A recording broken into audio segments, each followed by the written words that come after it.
পুরোদমে ইসরায়েল, ফিলিস্তিন, Iran, Hezbollah যুদ্ধ চলছে। জানিয়ে দিব আমাদের হাতে থাকা সর্বশেষ গুরুত্বপূর্ণ আপডেট আন্তর্জাতিক সংবাদ। গাজার দখলদারদের আগ্রাসনের প্রতিবাদে ইসরায়েলি বিমান ঘাঁটিতে হাইপারসনিক ক্ষেপণাস্ত্র দিয়ে সফল হামলা চালালো ইয়েমেন।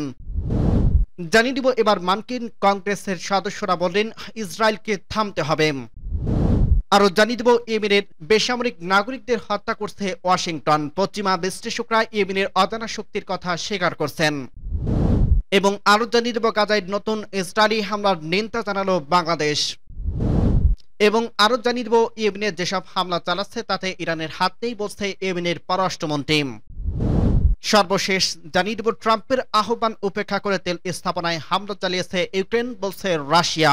শুনছিলেন সংবাদ শিরোনাম, এরপর বিস্তারিত। তার আগে অনুরোধ থাকবে ভিডিওটি যদি ভালো লেগে থাকে ভিডিওটিতে একটি লাইক এবং কমেন্ট করে জানিয়ে দিন ভিডিও সম্পর্কে আপনার মূল্যবান মতামত, এবং আরো কমেন্ট করে জানিয়ে দিন ভিডিওটি আপনি কোথা থেকে দেখছেন এবং শুনছেন। ইসরায়েলি বিমান ঘাঁটিতে হাইপারসনিক ক্ষেপণাস্ত্র দিয়ে সফল হামলা চালালো ইয়েমেন। ইয়েমেনের সশস্ত্র বাহিনী ঘোষণা করছে যে ইহুদিবাদী ইসরায়েলির নেভাতিম বিমান ঘাঁটিতে ফিলিস্তিন 2 নামক হাইপারসনিক ব্যালিস্টিক ক্ষেপণাস্ত্র দিয়ে সফল হামলা চালানো হয়েছে। গত মঙ্গলবার ইয়েমেনের সশস্ত্র বাহিনী এক বিজ্ঞপ্তিতে বলছে ফিলিস্তিনি জনগণের সাথে সংহতি প্রকাশ করে এবং গাজায় ইহুদিবাদী শত্রুদের অপরাধমূলক গণহত্যার জবাবে এই অভিযান চালানো হয়। ইয়েমেনি বাহিনীর মুখপাত্র ব্রিগেডিয়ার জেনারেল ইয়াহিয়া সারি বলেন অভিযানের মধ্য দিয়ে লক্ষ্য অর্জন করা হয়েছে। এর আগের দিন ইসরায়েলি দক্ষিণাঞ্চল বেশ কয়েকটি এলাকায় সাইরেন বেজে ওঠে। ইসরায়েলের দখলদার সরকার দাবি করছে তারা ইয়েমেন থেকে সোরা একটি ক্ষেপণাস্ত্র প্রতিহত করছে। ইয়েমেনের বিবৃতিতে সতর্ক করা হয়েছে গাজায় ইসরায়েলি আগ্রাসন বন্ধ না হলে ইসরায়েলের অভ্যন্তরে হামলার লক্ষ্যবস্তুতে তালিকা বাড়বে। ইয়েমেনের সশস্ত্র বাহিনী আরো জানিয়েছে গাজায় ফিলিস্তিনিদের বিরুদ্ধে গণহত্যার ঘটনায় আরব এর জাতি চুপ থাকবে না। সূত্র পার্স টুডে। এবার মার্কিন কংগ্রেসের সদস্যরা বললেন ইসরায়েলকে থামতে হবে। মার্কিন কংগ্রেসের সদস্য রাশিদা তালিব, ইহুলান ওমর ও সামারডি মঙ্গলবার ইসরায়েলের জন্য অস্ত্র নিষেধাজ্ঞা ও যুক্তরাষ্ট্রের সমর্থনের বন্ধের দাবি জানিয়েছে। গাজা উপত্যকায় আবারও বিমান হামলা শুরু করার পর এর দাবি করেন এই হামলায় এখন পর্যন্ত 404 জন নিহত হয়েছে। তারা এই সংহতির নিন্দা জানিয়েছে। 19 জানুয়ারি থেকে চলা যুদ্ধবিরতি এই হামলায় ভেঙে যায়। তালিব সামাজিক যোগাযোগ মাধ্যমে এক্সে লিখেছে ইসরায়েলি বর্ণবাদী প্রশাসন আবারও গণহত্যা শুরু করছে। তারা গাজায় সর্বত্র বিমান হামলা চালিয়ে শত শত ফিলিস্তিনিকে হত্যা করছে। তিনি আরো বলেন ইসরায়েলকে থামতে নিষেধাজ্ঞা ও অস্ত্র নিষেধাজ্ঞা দিতে হবে। ওমর একই কথা বলেন। তিনি লিখেছেন নেতানিয়াহু যুদ্ধবিরতি চুক্তি ভেঙে ফেলবে, গাজায় নির্বিচারে শত শত মানুষকে হত্যা করছে, এখনই অস্ত্র নিষেধাজ্ঞা দিতে হবে। লি বলেন ইসরায়েল বরাবর যুদ্ধবিরতি লঙ্ঘন করছে এবং গাজায় সব ধরনের সহায়তা বন্ধ করে দিয়েছে। যুক্তরাষ্ট্রের সমর্থনে চালানো এই গণহত্যা বন্ধ করতে হবে। তাদের এ দাবি এমন সময় এলো যখন গাজার বিরুদ্ধে ইসরায়েলি সামরিক অভিযান যুক্তরাষ্ট্রের সমর্থনে আলোচনা বাড়ছে। অক্টোবরে 2023 থেকে শুরু হওয়া এই হামলায় এখন পর্যন্ত 48,500 ফিলিস্তিনি নিহত হয়েছে। নিহতদের বেশিরভাগ নারী ও শিশু। আন্তর্জাতিক অপরাধ আদালতে ইসরায়েলি প্রধানমন্ত্রী বেঞ্জামিন নেতানিয়াহু সাবেক প্রতিরক্ষা মন্ত্রী এফ গ্যালান্টির বিরুদ্ধে যুদ্ধ অপরাধের অভিযোগে গ্রেপ্তারি পরোয়ানা জারি করছে। একই সঙ্গে ইসরায়েলের বিরুদ্ধে আন্তর্জাতিক বিচার আদালতে গণহত্যার মামলা চলছে। ওয়াশিংটন ইয়েমেনের বেসামরিক নাগরিকদের হত্যা করছে। পশ্চিমা বিশ্লেষকরা ইয়েমেনের অজানা শক্তির কথা স্বীকার করছেন। বিশ্লেষকদের উদ্ধৃতি দিয়ে ইউরোপীয় সংবাদ সংস্থা জানিয়েছে এটি মার্কিন সামরিক বাহিনীর জন্য একটি সতর্কবার্তা হচ্ছে। ইয়েমেনের কয়েক বছর ধরে কঠিন পরিস্থিতিতে এবং হাজার হাজার বিমান হামলার মধ্যে লড়াই করছে এবং তাদের অবমূল্যায়ন করা উচিত নয়।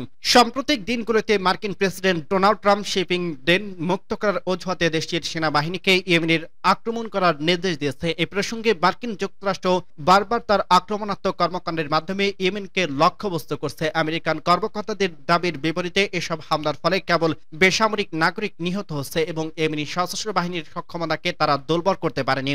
ইডনার উদ্ধৃতি দিয়ে পার্স টুডে জানিয়েছে ইয়েমেনের যে কোনো দুঃসাহসিক কর্মকাণ্ডের বিরুদ্ধে মার্কিন সরকারকে সতর্ক করছে পশ্চিমা বিশ্লেষকরা। তারা বলছে ইয়েমেনিরা কয়েক বছর ধরে কঠিন পরিস্থিতিতে এবং হাজার হাজার বিমান হামলার মধ্যেও লড়াই করছে এবং তাদের অবমূল্যায়ন করা উচিত নয়। ইউরোপীয় সংবাদ সংস্থা জানিয়েছে ইয়েমেনের বিরুদ্ধে মার্কিন যুক্তরাষ্ট্রের ভারী বিমান হামলা সত্ত্বেও ইয়েমেনি সশস্ত্র বাহিনী শক্তিশালী হয়ে গেছে।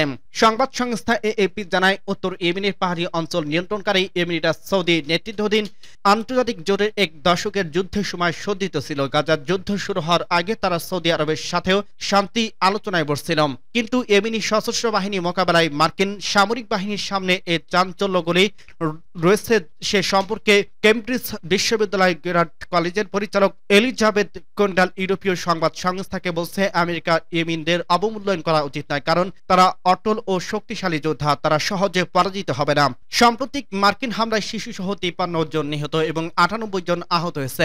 আনাসরুল্লাহ আন্দোলনের জনপ্রিয় নয় বলে মার্কিন কর্মকর্তাদের দাবি সত্ত্বেও সোমবার হাজার হাজার ইয়েমেনি মার্কিন হামলার নিন্দা জানাতে প্রতিবাদ সমাবেশ করছেন। কেন্ডালের মতে 2014 সাল থেকে এবং পশ্চিমা দেশগুলোর সহায়তায় সৌদি নেতৃত্বাধীন জোট যুদ্ধ শুরু হওয়ার পর থেকে ইয়েমেনি সশস্ত্র বাহিনী 25,000-এর বেশি বোমা হামলা এবং বিমান হামলা সহ্য করতে সক্ষম হয়েছে এবং শেষ পর্যন্ত সৌদি নেতৃত্বাধীন জোট বাহিনীকে পরাজিত করছে।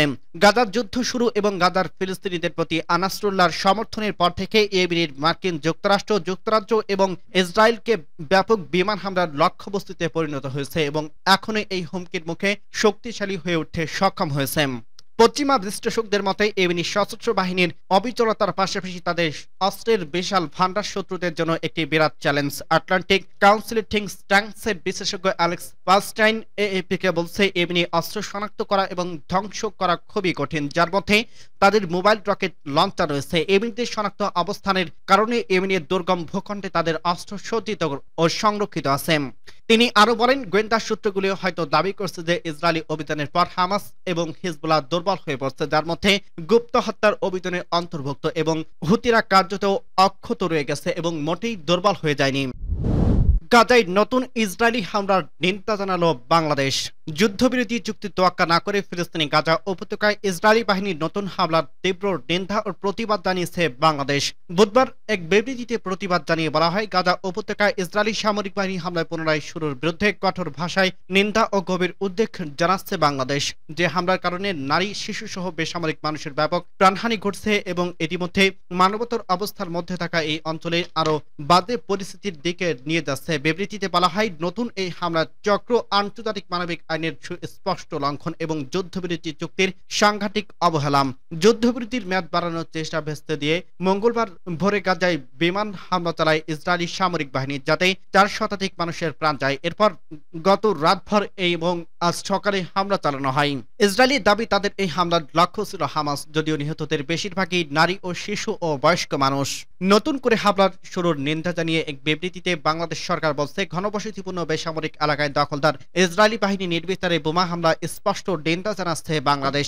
এই হামলায় মানবতার পরিস্থিতি আরো কঠিন করে তুলছে এবং প্রতিরক্ষাহীন ফিলিস্তিনির জন্য ভয়াবহ পরিণতি নিয়ে হাজির হয়েছে।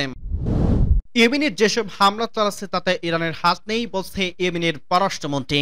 নিরপরাধ গাজাবাসীর পক্ষে ইয়েমেনের নানা পদক্ষেপ ইরানের প্রভাব রয়েছে বলে আমেরিকা যে দাবি করছে তা প্রত্যাখ্যান করছে ইয়েমেনের পররাষ্ট্রমন্ত্রী জামাল আমের। তিনি জোর দিয়ে বলছে, আমাদের সিদ্ধান্ত ইরানের কোনো হস্তক্ষেপ নেই। ইহুদিবাদীদের বিরুদ্ধে ইয়েমেনের অভিযানের বিষয়ে স্বাধীনভাবে সিদ্ধান্ত নেওয়া স্থানা এবং গাজার উপর থেকে অবরোধ প্রত্যাহার নেওয়া পর্যন্ত তা অব্যাহত থাকবে। তিনি আরো বলেন, মার্কিন যুক্তরাষ্ট্রের হুমকি, আগ্রাসন এবং চাপ সত্ত্বেও ইয়েমেনে গাজার প্রতি সমর্থন বন্ধ করবে না এবং ইহুদিবাদী সরকারের বিরুদ্ধে নৌ অবরোধে শিথিল করবে না। বার্তা সংস্থা রয়টার্সের সাথে এক সাক্ষাৎকারে ইয়েমেনের পররাষ্ট্র মন্ত্রী বলছে, ইয়েমেনের সিদ্ধান্তে ইরানের প্রভাব রয়েছে বলে আমেরিকা যে দাবি করছে তা ভিত্তিহীন। তাদের এসব দাবির কারণে গাজার পক্ষে ইয়েমেনের অভিযান কমবে না বলে জানান তিনি বলেন, ইয়েমেনের স্বাধীনভাবে সিদ্ধান্ত নেওয়া, ইয়েমেনের সরকারের সিদ্ধান্ত, ইরানের কোনো হস্তক্ষেপ নেই। ইরানের মাঝে মাঝে কিছু ক্ষেত্রে মধ্যস্থতা থাকলেও তারা কখনো নির্দেশ দেন না। ইয়েমেনের মন্ত্রী স্পষ্ট করে আরো বলেন, কিছু শক্তির কাছে উত্তেজনা কমানোর বার্তা আসছে, কিন্তু বর্তমানে ইয়েমেনের আমেরিকার সাথে যুদ্ধ অবস্থা রয়েছে। এর অর্থ হলো আমরা সকল সম্ভাব্য উপায় আত্মরক্ষা করব এবং আত্মরক্ষার অধিকার আমাদের রয়েছে, কাজেই উত্তেজনা আরো বাড়তে পারে। সূত্র পার্স টুডে। ট্রাম্পের আহ্বান উপেক্ষা করে তেল স্থাপনায় হামলা চালিয়েছে ইউক্রেন, বলছে রাশিয়া। রাশিয়ার প্রতিরক্ষা মন্ত্রণালয় ঘোষণা করছে, মার্কিন প্রেসিডেন্ট ডোনাল্ড ট্রাম্পের আহ্বান উপেক্ষা করে ইউক্রেনের রুশ তেল স্থাপনাগুলোতে হামলা চালিয়েছে। রুশ প্রেসিডেন্ট ভ্লাদিমির পুতিনের সঙ্গে ফোনালাপে প্রেসিডেন্ট ট্রাম্প তেল স্থাপনায় হামলা বন্ধের বিষয়ে একমত হওয়ার পর ওই ঘটনা ঘটল। রাশিয়ার প্রতিরক্ষা মন্ত্রণালয় আরো জানিয়েছে, পুতিন এবং ট্রাম্পের মধ্যে ফোনালাপে কয়েক ঘন্টা পর ইউক্রেনে 3টি ড্রোন দিয়ে রাশিয়ার কুবানে তেল সরবরাহ বন্ধের উপর হামলা চালিয়েছে। রাশিয়া বলছে, কুবানে একটি ইউক্রেনীয় ড্রোন বিধ্বস্ত হওয়ার পরে একটি তেল ডিপোর চাপ কমে গেছে এবং ১,৭০০ বর্গমিটার এলাকা জুড়ে আগুন লেগেছে। এই তেল স্থাপনাটি ক্যাম্পিয়ান কনসোর্টিয়াম পাইপলাইনে তেল সরবরাহ ব্যবহৃত হয়ে থাকে। তো রুশ প্রতিরক্ষা মন্ত্রণালয় আরো জানিয়েছে, কোবান তেল স্থাপনায় ইউক্রেনীয় সশস্ত্র বাহিনী আক্রমণে মার্কিন প্রেসিডেন্ট শান্তি উদ্যোগকে ব্যাহত করার জন্য আরেকটি উস্কানিমূলক কাজ। পুতিন এবং ট্রাম্পের মধ্যে আলোচনার পর রাশিয়ার সশস্ত্র বাহিনী ইউক্রেনীয় তেল জ্বালানি অবকাঠামোর উপর আক্রমণ বন্ধ করার জন্য সশস্ত্র বাহিনীর সর্ব অধিনায়কের কাছে একটি আদেশ পেয়েছে বলে খবরে দাবি করা হয়েছে। সূত্র পার্স টুডে।